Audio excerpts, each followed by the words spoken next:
Okay, here's what we're going to do since my mom won't stop calling me, asking me for advice. If you didn't know, I do very, very extensive research and make very detailed notes on every single player and game and pick, which you probably already guessed because I am, in fact, in position to make the playoffs.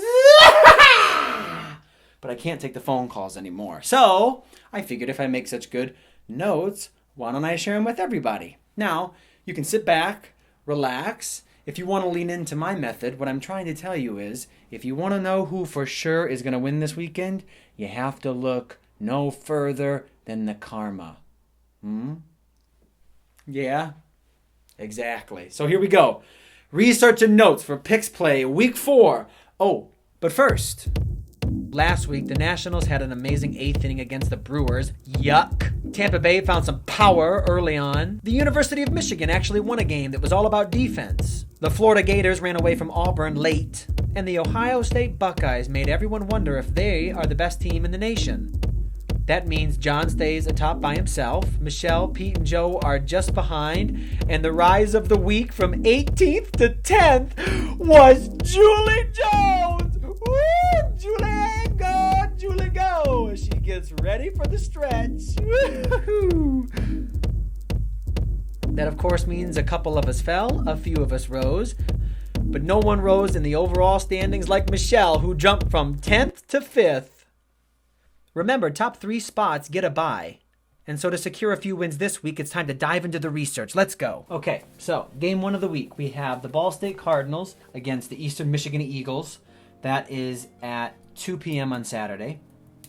ESPN's matchup predictor has it 50% towards the Cardinals, 49% towards the Eagles. The spread is only -1 towards the Cardinals. This game is too close to call, so we have to go to the karma. All right, so let's start with Ball State. If we check in on how they're doing, apparently last week they just beat defending MAC champion Northern Illinois, and one of the players said, "This is probably the best feeling I've ever had since I've been in college. We often carry the slogan, out the mud." We really got out the mud.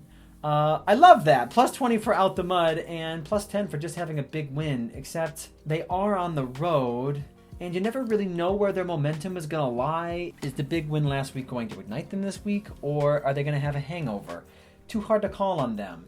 Okay, Eastern then. Well, they're 3-2, and they have the better record, but they're home and not favored? Well, I think they get 50 points for at least being the funnest team in Michigan to watch this year. And former Eagles player Matt is going to be in the stadium on Saturday. That's worth at least 100. However, rumor has it that one Lori Lamro may also be attending the game, and she can plus or minus infinity depending on if she's feeling green or red that day. Ooh, I don't know. I gotta say Ball State Eastern, too close to call.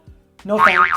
Game number 2 between the Carolina Panthers and the Tampa Bay Buccaneers. Both are going to get 2 points for playing in London on this one because London is my favorite city in the whole wide world. The matchup predictor has it 44% to 54% in favor of the Tampa Bay Bucks, but the spread is -2 in favor of the Panthers. And if you're looking at 538's NFL prediction, they have the game as a pick'em. This game is too close to call. Go to karma. Well, for the Panthers, let's think about Christian McCaffrey, their running back. He got to wake up on Monday with a lot of headlines and podcasts and articles like this one, suggesting that McCaffrey should be the MVP so far. So definitely +2 for good Monday morning buzz. And the dude gets at least 8 points for the Panthers for this play. McCaffrey trying to get around the right side. He does. Oh! McCaffrey leaps. End zone. Oh! Very impressive. Later on in the game, he broke up the middle for an 84-yard touchdown, to McCaffrey. which There he goes. It's a C-Mac attack. McCaffrey, one man to beat. which is also the same play they ran for his backup later in the game, and he broke away in the same play for a 59-yard touchdown. He gets the call. Up the middle, Bonifant. Reggie Bonifant off to the races. Add that all up, and it's very clear to me that the Panthers' karma score is going to settle somewhere around 159. Then we can consider the Tampa Bay Buccaneers, who are 2-3. And I've always had sort of a rough edge with the Buccaneers. Fox News reports Buccaneers' Carlton Davis was ejected for this helmet-to-helmet hit on a receiver last week. Oh. which made this guy think, this is why no one watches the NFL anymore. It's like it's ran by liberals. They're getting millions of dollars to play a kid's game. Let them tear each other to pieces for all I care. That's at least more entertaining than watching a penalty called on every play. Actually, he didn't say called, he just said call. Well, obviously I can't penalize Tampa Bay for the wonderful comments on the internet, but they do have Jameis Winston, who couldn't help himself last week, but used someone else's face as a way to get off the ground. Minus infinity for Jameis Winston. Also minus 2 times infinity since they eliminated me in Brendan's game a few weeks ago. Panthers gonna win huge.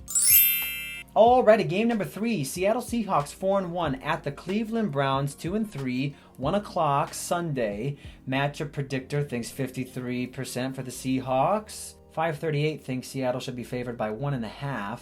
Well, Seattle does have Russell Wilson. And there was an article in The Athletic this week talking partly about the fact that he was really underestimated coming out of college into the draft. Quote, Wilson couldn't dodge comparisons to his height when he came into the draft because there were few quarterbacks in the league, both in skin color and stature, which means Russell Wilson was drafted at number 75 in the 3rd round. Okay, so first of all, Seattle gets 75 for Russell Wilson being underestimated. And 2, because they play in Seattle, which is another city I love. Another 10 for being Super Bowl champs, and 10 for the fact that Russell Wilson is a good role model who's just a nice guy from the Midwest. Compare that for a second with the quarterback he'll be facing, a quarterback who came into the league with a ton of hype. Baker Mayfield. White, from an affluent background, easily accepted as having potential. An article in The Athletic this week was about how Baker Mayfield and his team turned him into a business by using unique endorsements. The article mentions that in his rookie year, Baker Mayfield threw 27 touchdown passes, which was a record. That's pretty impressive. And the Browns are playing at home. But if we do a little diving ourselves into his endorsements, I would say we should offer him at least 10 points for what I think is doing very good acting in this commercial for Progressive. That one? No! What about that? No! I just don't know. I mean, I don't know who labeled this thing. Yeah? Nope. But then he goes on to say in the article himself, I'm not going to chase dollars because it's easy. And then Hulu called? Hulu has live sports. -5 for the hypocrisy. And -2 because once again, for all the hype with this team, they went out and got shellacked again last night on Monday Night Football.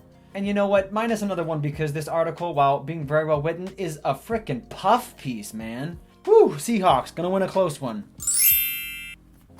And finally, the bonus homer game of the week. So, Lions and Packers play on Monday Night Football. The homer game means if you take the Lions and you win, you will get 2 points. If you take the Packers and you win, you will get 1 point, but you will not get a loss if you pick it and don't win.